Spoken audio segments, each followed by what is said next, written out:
Ngayon, nagbago na ako. Hindi na ako yung tulad ng dati na magpapasikat lang dyan para lang mapansin nyo. Kasi ngayon, pag nakita ko sa isang tao na hindi sa akin interesado, okay na ako. Kasi kaya kong sumayang mag-isa. Kaya kong sumayang mag-isa kahit walang kayo.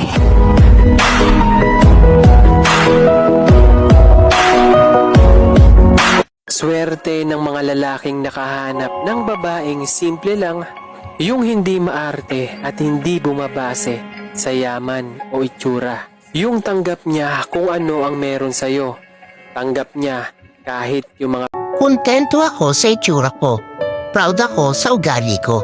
Masaya ako sa buong pagkatao ko. At hindi ko to babaguhin para magustuhan lang ako ng ibang tao. Accept me, reject me, or judge me. I'm still me.